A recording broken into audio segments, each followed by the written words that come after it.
Greetings YouTube, this is the Garage Autonomist. The footage that I'm about to show you in this video is an excerpt from Submedia, mainly regarding Antifa and who Antifa are actually trying to fight. This particular excerpt deals with the alt-right as we know them in terms of their latest manifestation on the internet known as the Keksters or the Kekistanis. This particular excerpt deals with the root of where all this began, who they are, and why Antifa feels that they should be taken seriously. Maybe not as seriously as the militias, but definitely they are on the radar of Antifa. So I want you all to just watch it. Tell me what you think. Let's discuss this. So I have a little bit more to say about the so-called Kekistanis. I really don't want to keep calling them that. I'm very comfortable in continuing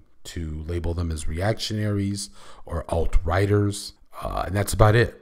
I'm not going to keep calling them that. It's a little trendy manifestation that they're using at this point, a little identity that they're using to give themselves a little bit of a friendlier face. They're trying to create this false sense that they are just fun-loving little pranksters, which is not fucking true. Again, in the upcoming video that I have, I'm going to lay out the true example of a subculture of pranksters, people who were highly intelligent and talented and creative people. It was a subculture that had no real centralization whatsoever. Anyone could have participated in it. They could have used whatever means they had, music, art, visual arts, but they used the same centralized character. And I'm going to get into that when you see that video. It will be a follow-up to this one, so consider it a part 2. Peace. Please enjoy. This is the Garage Autonomist. Fascist groups in America make that enemy into the immigrant, into the Black Lives Matter activists, into the refugee. Not the people that actually own and control society, or the people that are basically turning the gears, like landlords, politicians, police officers, you know, people in control of the prison industry. And that's really what fascism in the US has always tried to do. You know, it's always tried to make enemies out of people below white workers. And as we can see with Trump, I mean, that sells. Looking for trouble? American novelist Sinclair Lewis is often quoted as predicting, when fascism comes to America, it'll be wrapped in the flag and carrying a cross. Pretty good as far as guesses go, but as it turns out, it was Pepe the Frog memes. Yep, we live in strange times. But sure enough, it was a Pepe pin on the lapel of posh alt-right theorist and unrequited Depeche Mode groupie, Richard Spencer, when he was righteously clocked on the streets of Washington, D.C. during Donald Trump's inauguration. This haymaker heard round-the-world titillated radicals and liberals alike, spawning dozens of hilarious YouTube remixes. I know I've probably watched the clip about 100 times. While Spencer himself can trace his political pedigree back to the Italian fascist theorists of yesteryear, the broader movement he belongs to is somewhat more politically diverse and thoroughly contemporary. Today's reactionary movements are the toxic byproducts of our particular time and place, an age characterized by widespread chaos and insecurity on one hand, and the mass proliferation of social media on the other. This is the world we live in, and it's an ideal breeding ground for a new brand of fascism. A lot of far-right groups are different than maybe traditional conservative groups. Far-right, and especially fascist movements, tend to be much more revolutionary and messianic. They don't just want to keep society stable, they want to restructure it in their vision. So it started with this guy, Richard Spencer. Boop!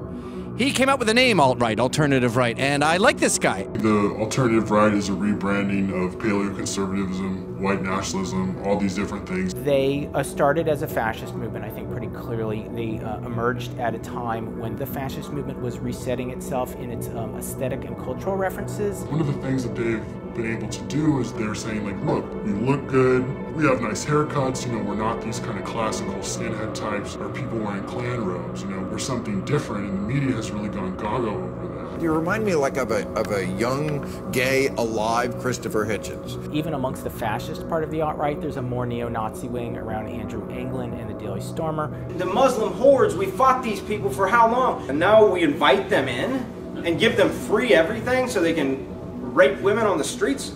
And then there's the more fascist but not explicitly Nazi wing around the National Policy Institute and Richard Spencer. To be white is to be a striver, a crusader, an explorer, and a conqueror. We don't exploit other groups.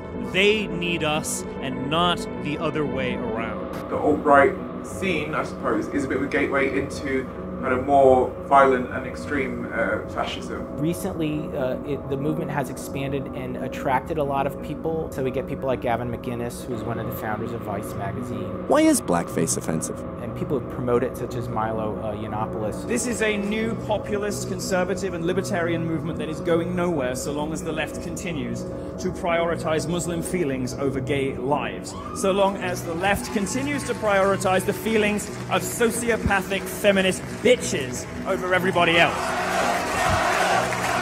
The group that they want to inoculate and organize is largely college-educated, upper-middle-class, straight men. People who are very sort of social media savvy, people who are very tech savvy. They love their memes. Groups like American Vanguard or Identity Europa are blanketing campuses across the country with posters. And so it's attracted a lot of people in college Republican groups who are not explicit white nationalists, but they like a lot of the tenor and the style of the alt-right. If you look at Richard Spencer, just this week it's come out that he makes literally millions of dollars every year because his parents own a cotton farm in Louisiana, in this hugely impoverished area of the country. That's a huge contradiction because most white people are not wealthy in this country. Most white people have to get up and go to work. They don't get money from their parents for owning a cotton plantation where black people used to work as slaves, and that's why they're rich. It's a very fractured group.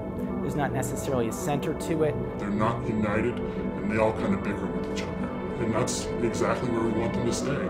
This side cares about Western chauvinism and ideas. This side says whites have to be a part of this. Someone like Ruse, who self-identifies as a pickup artist, he's a real piece of shit, who wrote an article about raping an Icelandic woman. You've also got members of the alt-right scene who use the myth of the refugee, so the refugee who is a danger to our women. So they're still incredibly gender essentialist notions of womanhood, but they'd be at odds with, for example, someone who boasts about raping women. Matthew Heimbach has definitely ridden the wave of the alt-right, but what makes Heimbach different is that he is interested, even though he himself comes from a very wealthy community outside of Washington, D.C., it's called Poolsville. He's very interested in talking to everyday poor and disaffected white people, trying to build a neo-Nazi base within that. The Traditionalist Worker Party, they're very open that they are